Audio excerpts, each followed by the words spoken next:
Le nombre de morts et de blessés ne cesse d'augmenter dans le sud du Pérou, dans des affrontements avec les forces de l'ordre.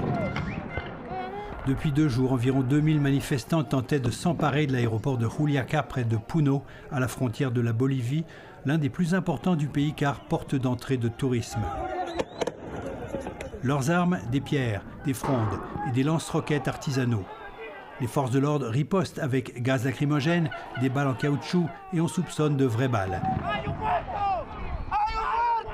Ce qui expliquerait le nombre de morts et de blessés qui affluent à l'hôpital municipal, au point que le médecin-chef de son service d'urgence s'en prend au gouvernement central. Pourquoi y a-t-il tant de morts? Les protestataires exigent la démission de la présidente par intérim Dina Boluarte. Démissionnez, beaucoup de gens meurent par votre faute. Le peuple ne veut plus de vous. Ce qu'ils veulent, c'est le retour du président destitué Pedro Castillo. Cet ancien instituteur rural est en prison pour rébellion après sa destitution le 7 décembre par le Congrès pour tentative de coup d'État. En 2 ans et demi, ces 4 gouvernements ont été marqués par une grande instabilité et de nombreux soupçons de corruption. Il a été remplacé par sa vice-présidente Dina Boluarte, qui n'a de cesse de lancer des appels au dialogue.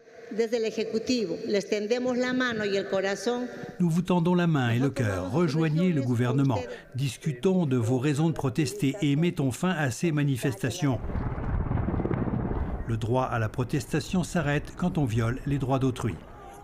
Or, si elle est du même parti de gauche marxiste Perú Libre que Pedro Castillo, elle est rejetée par les manifestants qui se concentrent davantage dans le sud rural et indigène Aymara du pays.